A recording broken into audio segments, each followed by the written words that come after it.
Captain साहब, आप मरियम नवाज साहिबा के साथ भी आपने पहले वर्क किया है इस पोस्ट से कबल।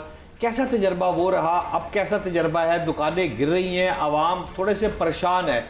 ये जो दुकानें गिराई जा रही हैं, शाह आलम चौक है या भाटी चौक है, तो ताजर जो है वो बहुत इस हुकूमत से कुछ नाला है। ये क्या पॉलिसी है, ज़रा इसको एलेबोरेट करेंगे? जहाँ तक काम करने की बात है तो बिल्कुल मेरा एक्सपीरियंस रहा मैडम के साथ, और आप सब खुद इस चीज़ के गवाह हैं कि जो गवर्नेंस का मॉडल इस वक्त चल रहा है या जो इनिशिएटिव्स अब ऐड हुए हैं या जो प्रोग्राम्स लॉन्च हुए हैं वो कितने इफ़ेक्टिव रहे लोगों के लिहाज से, और उसकी कितनी जो है ऑन ग्राउंड जो उसकी इफ़ेक्टिवनेस नज़र आई। मुख्तलिफ़ प्रोग्राम्स हैं, जैसे आप कह लें सुथरा पंजाब हो गया, किसानों के प्रोग्राम हैं, इसके अलावा एजुकेशन के इनिशिएटिव्स हैं, इसके अलावा जो सोशल वेलफेयर के, लोगों के वेलफेयर के प्रोजेक्ट्स हैं, मतलब हेल्थ के प्रोजेक्ट्स हैं, डिफरेंट उनके हॉस्पिटल्स ऐड हुए हैं, डिफरेंट एजुकेशनल इंस्टीट्यूशंस ऐड हुए हैं। तो इस तरह के जितने भी इनिशिएटिव्स हैं वो काफ़ी सक्सेसफुल रहे और उनको पजीराई मिली ना सिर्फ पाकिस्तान में बल्कि इंटरनेशनल लेवल पे भी। तो वो तो एक अच्छा एक लर्निंग एक्सपीरियंस भी था और प्रोफेशनली भी काफ़ी रिवॉर्डिंग था। उसके बाद अगर आप आ जाएँ दूसरा आपका जो एलिमेंट है दुकानों के लिहाज से, तो बेसिकली ये जो आप बात कर रहे हैं ये यहाँ पे रिवाइवल चल रहा है लाहौर हेरिटेज एरिया का, और वहाँ पे जितनी भी आप समझें कि ओल्ड एरिया या आप समझें कि शनाख्त थी लाहौर की, उसको रिवाइव किया जा रहा है। सर्कुलर गार्डन जो कि एक पहचान थी वर्ल्ड सिटी की, उसको रिवाइव किया जा रहा है। तो उसमें फिर ये है कि जितने भी इंस्टॉलेशंस हैं उनको एक्वायर किया जा रहा है। अगर तो एनक्रोचमेंट है तो उसको डिमोलिश किया जा रहा है, अगर किसी की ओनरशिप है तो इसको एक्वायर किया जा रहा है, और उसका एक प्रॉपर एक कानून में तरीका है। तो पूरे 12 दरवाज़ों के अंदर आप क्लीनिंग एक जैसा माहौल बना रहे हैं? जी, जो ओरिजिनल हालत है उसमें उसको रिस्टोर किया जा रहा है। डीसी साहब, मुझे ये बताएं कि इस बार की बसंत 22 साल के बाद रिवाइव हुई लाहौर में, बहुत खूबसूरत तरीके से हमने देखा कि उसको मैनेज किया गया। अब ऑडियंस भी जानना चाहती है कि अगले साल की बसंत की तैयारियां क्या अभी से शुरू हो गई हैं? क्या प्लानिंग है आप लोगों की? क्या डिफरेंट चीज़ें होने वाली हैं? हाँ, वो चूँकि काफ़ी सालों बाद हो रहा था तो उसको काफ़ी हमने डिटेल में जाके उसकी वर्किंग की। हम ने डिफरेंट उसमें लॉज लेके आए, उसकी रेगुलेशंस को इंट्रोड्यूस किया ताकि कंट्रोल्ड एनवायरनमेंट में एक बेहतर तरीके से उसको करें, ताकि उसको लोग एंजॉय करें और उसके नुकसानात कम से कम हों। तो वो काफ़ी अच्छा एक्सपीरियंस रहा। तो कीपिंग इन व्यू दैट जो उसमें हमें कमी बेशी नज़र आई, अगले साल उसको दूर करके बेहतर तरीके से बसंत मनाई जाएगी। और उसमें जो एक मेन चीज़ है उसकी तैयारी का टाइम कम था पिछले साल, तो इस दफ़ा जो अब आ रही है उसमें उसको टाइम हम ज़्यादा देंगे ताकि तैयारी लोग बेहतर तरीके से कर सकें, जिसमें स्पेशली जो मैन्युफैक्चरर्स हैं उनको चाहिए होता है टाइम, क्योंकि शॉर्टेज हो जाती है चीज़ों की, क्योंकि डिमांड एक्सपेक्टेशन से ज़्यादा थी लोगों की, तो मार्केट में चीज़ें कम पड़ गई थी। तो वो इस दफ़ा हम उम्मीद करते हैं कि वो हम तैयारी का टाइम पहले दे देंगे, 3 से 4 महीने पहले हमारे माइंड में है ये। यानी कि नेक्स्ट ईयर फिर धूम धड़के से बसंत लाहौरिया फिर पूरा एक मेला अरूज पर है इंशाल्लाह। अच्छा कप्तान साहब, ये बताइएगा कि आपका जो पस मंज़र है वो फ़ौजी है, आप डिसिप्लिन, नज़्म ज़ब्त और बहरान को निपटने का जो सारा ये सिस्टम आपने फ़ौज से सीखा है, तो जब आप डीसी की सीट पर आ गए तो आपने फ़ौज से क्या ऐसी चीज़ सीखी जो यहाँ लाहौर में आप उस पर अमल दरामद करके उसको इम्प्लीमेंटेशन करना चाहते हैं?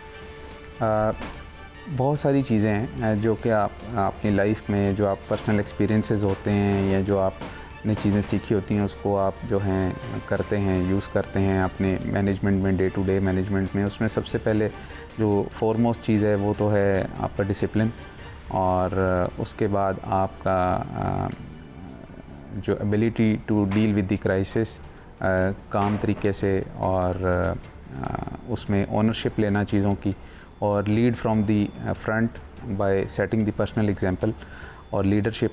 ये रोल्स हैं जो कि मुझे यहाँ काफ़ी काम भी आते हैं और मैं यूज़ भी करता हूँ, और कोशिश करता हूँ कि जो भी चीज़ है उसको मैं लोगों को या अपनी टीम को अपने साथ लेके चलूँ और उसमें मैं लीड लूँ ताकि वो फॉलो भी करें और उनको सपोर्ट भी फील हो। डीसी साहब, हमने देखा मैन होल में गिरने के एक्सीडेंट्स हमारे सामने आए, तो अब हमें पता चल रहा है कि आप लोग सेफ्टी नेट इंट्रोड्यूस करवा रहे हैं। तो आवाम को ये बताएं कि आप लोग तो प्रिकॉशंस प्रोवाइड कर सकते हैं ना, लेकिन आवाम को भी कुछ ना कुछ प्रिकॉशंस लेने की ज़रूरत है।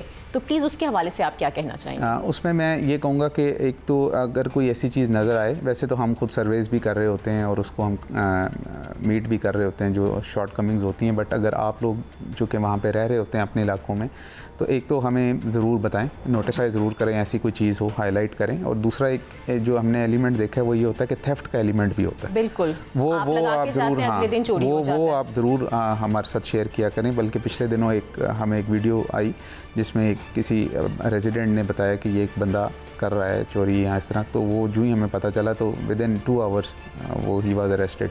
तो इस तरह की चीज़ें हैं और हमें हमारे साथ कांटेक्ट में रहें और हमें बताते रहें, तो इस तरह मिलजुल के जो है ना एक बेहतर तरीके से इस चीज़ को काउंटर किया जा सकता है। कप्तान साहब, लाहौर के अक्सर जो अफराद हैं वो कहते हैं अफसर बदल जाते हैं और सिस्टम वही चलता है। आप अपने दौरे हुकूमत में तैनाती के इख्तिताम पर क्या ऐसी चीज़ को छोड़ के जाएँ जिसे हम काबिल पैमाइश आपके जाने के बाद देखें कि DC लाहौर लगा था, यार वाकई फ़र्क पड़ गया? कोई ऐसा प्लानिंग कर रहे हैं आप? देखें, इसमें काफ़ी सारी चीज़ें हैं। एक तो इनिशिएटिव्स हैं कुछ जो कि हम इंट्रोड्यूस करने का हमने प्लान बनाया हुआ है, जिससे एक अच्छी जो लाहौर की एक लुक है उसको हम बेहतर करने का प्लान रखते हैं। उसमें कुछ प्रोजेक्ट्स मैंने फोरसी किए हुए हैं, उसको हम प्लान कर रहे हैं। अगर वो हमने इम्प्लीमेंट कर लिए तो मैं समझूंगा कि एक अच्छा वैल्यू एडिशन हम लाहौर में करके जाएंगे। और दूसरा ये है कि डिस्पोज़ल या एक्सेसिबिलिटी टू द पब्लिक, वो हमारी कोशिश है कि जितने भी लोग आते हैं या उनकी कोई भी पेंडेंसी है उसको हम जल्द अज जल्द जो है निपटाएं, क्योंकि लोगों को हमने देखा है कि कई सालों से उनके केसेस जो हैं वो पेंडिंग में चले जाते हैं। तो वो हम उस पर हमने जो है जिसे कहते हैं, अगर जो देख रहे हैं उनको किस तरीके से आपसे रब्ता किया जा सकता है, आप तक पहुंचा जा सकता है, कंप्लेंट दर्ज की जा सकती है, तो प्लीज़ एक दफ़ा वो ज़रूर बताएं। उसमें मुख्तलिफ़ तरह से आप हम तक पहुँच सकते हैं। एक तो आप फ़िज़िकली भी चीज़ें हम तक पहुंचा सकते हैं। इसके अलावा अगर आप दूर रहते हैं या आपको लगता है तो आप ऑनलाइन जो है हमारे पेजेस तक हमारी चीज़ें हम तक पहुंचा सकते हैं। हमारी हेल्पलाइंस में हमारे जितने भी ये कंट्रोल रूम्स हैं वो एक्टिव होते हैं 24 आवर्स। तो जो चीज़ आती है हम कोशिश करते हैं कि उस पर हम जब एक्शन लें तो उस पर हम फिर फीडबैक भी लें कंप्लेनेंट से। तो ये मुख्तलिफ़ तरह के चैनल आजकल डिजिटल मीडिया के थ्रू तो लोग हमें एक्सेस कर सकते हैं मल्टीपल चैनल से। साहब, मेरा आपसे आखिरी सवाल एक सिर्फ ये बता दें, इस वक्त लाहौर में ये हुक्का, ये शीशा, ये वेप, ये मेरे बच्चे बहुत ज़्यादा पूरे लाहौर में दंदनाते फिरते, इसके लिए अमल दरामद को ख़ास आपके ज़हन में क्या है सर? शीशे पे तो इस वक्त मुकम्मल पाबंदी है फ़िलहाल, और कोई भी ऐसी चीज़ अगर आए नोटिस में तो उसके खिलाफ सख्त एक्शन होता है। वेप पे एक्शन हुआ था, बट फिर कोई केस मेरा ख्याल हाई कोर्ट में आया, फाइल हुआ, जिसकी वजह से इस पे मेरा ख्याल ये सब जुडिस है मैटर। तो ये इस वक्त करंट स्टेटस है इसका लीगल।